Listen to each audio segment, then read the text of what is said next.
name is Satish. My name is M. Sasnangadesan. I am 27-year-old. I like science. I like computers. Music ரொம்ப பிடிக்கும். I don't like maths because it's very difficult. ரொம்ப பிடிச்ச விளையாட்டு running. And I grew up on the computer engineer. I aim to be a scientist in biology. I have muscular dystrophy. He's a wonderful kid. And like every other kid in the world, they want to dream, be carefree, and enjoy the experience of life. Their parents, like every other parent, have their own dreams and expectations from their children. But for millions of families around the world, the diagnosis of muscular dystrophy changes the course of their lives dramatically. These families are caught unaware by totally surprised by the diagnosis of muscular dystrophy. I was born in 1990. Was a normal child only. Both of them were normal in the initial stage. Like normal child, they are playing, they are gay and happy. ஒரு 6 வயசு வரைக்கும் 2 பசங்களும் மற்ற பசங்கள் மாதிரி தான் இருந்தாங்க. But after 1 year, the child doesn't walk. So we went to the doctor, we asked, no, normally male child will get delayed, he told. After 1.5 years, I think so. He started slightly lift up everything and he started walking. இவன் பிறந்ததும் போது இவன் வந்து ரொம்ப நல்லா ஆள் ரொம்ப இதுவா இருப்பான், ரொம்ப வெயிட்டா இருப்பான். அதனால இவன் சரியா நடக்க முடியல. நான் பிறந்ததுலேருந்து அப்படி அதே ஒல்லி தான், இன்னும் குண்டாவே ஆகலை. அதனால சரி ஒல்லியா இருக்கிறதுனால வீக்கா இருக்கான், அப்பா ஒல்லியா இருக்கிறான், பையன் ஒல்லியா இருக்கிறதுனால ரொம்ப வீக்கா இருக்கான், நடக்க முடியல. நான் வீட்டுக்கிட்டே நிறைய டாக்டர்ஸ் கிட்ட போய் கேட்டதுக்கு ஜஸ்ட் ரொம்ப குண்டா இருக்கான், அதனால இவன் வாக் பண்ண முடியல அப்படின்னு தான் சொன்னாங்க.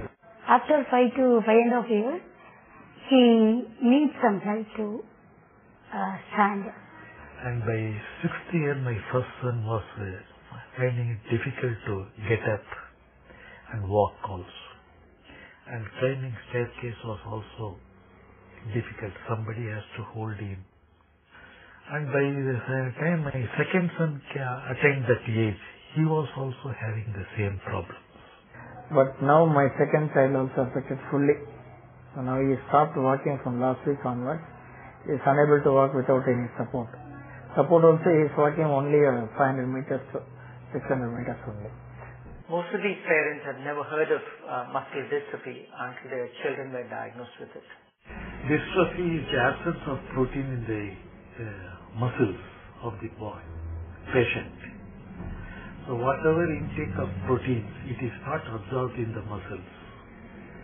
So in due course, the muscles are getting degenerated and stops functioning slowly.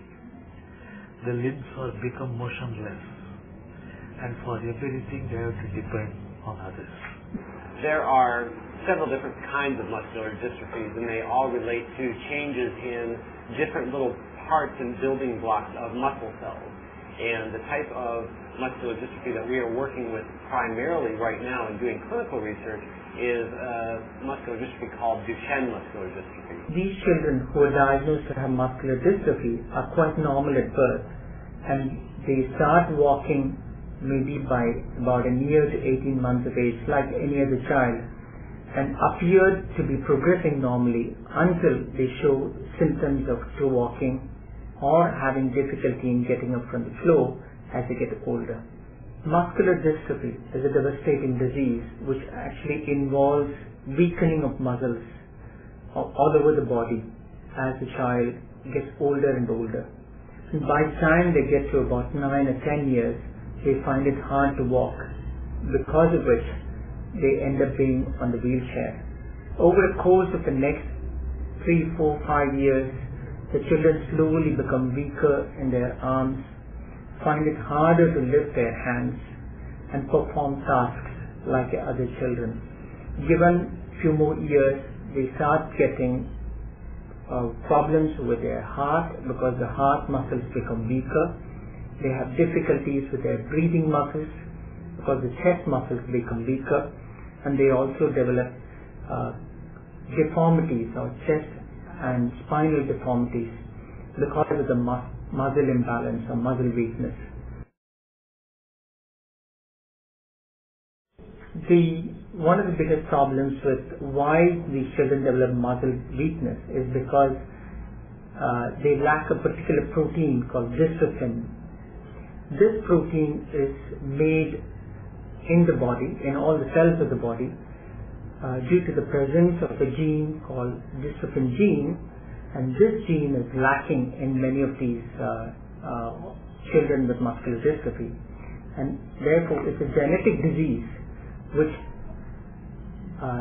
is brought out in the form of weakness in the muscles due to the lack of production of a protein called dystrophin.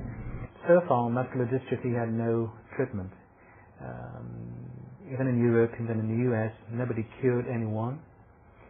And for families and physicians alike, it was quite disappointing.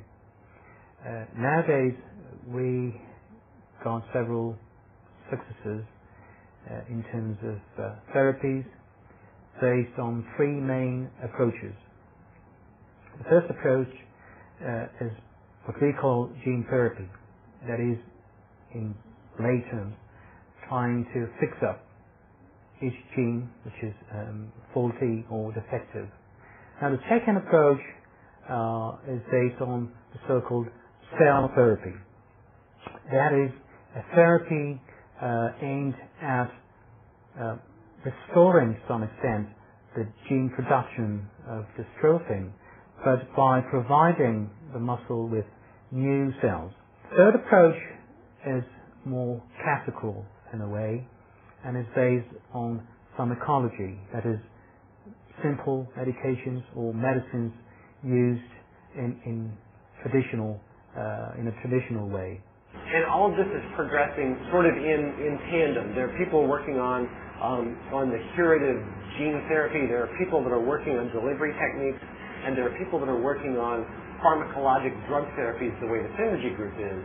And that's good, because while it seems like sort of this weird division and people are working on totally separate projects, what many of us think is that the total solution to this disease is going to involve not only a gene therapy approach, but probably some form of drug therapy.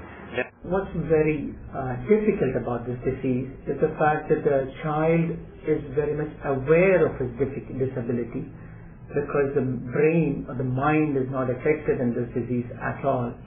And most children with muscular dystrophy are very intelligent, capable of attending normal schools, capable of learning, capable of writing exams, memorizing, and repeating whatever is taught to them. IT has to be supportive. In a way, we take this boy out in a car to see the places and people, to keep them happy.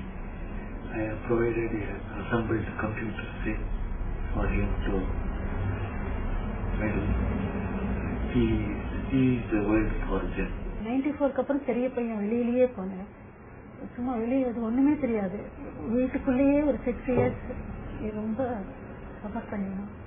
அப்ப வெளியில போனாலும் கூட அவர் வந்து உட்கார வச்சு வெளியில போய் சும்மா பாத்துட்டு வருவாங்க. மற்றபடி எங்கேயும் இறக்கி கூட்டிட்டு எல்லாம் போக முடியாது.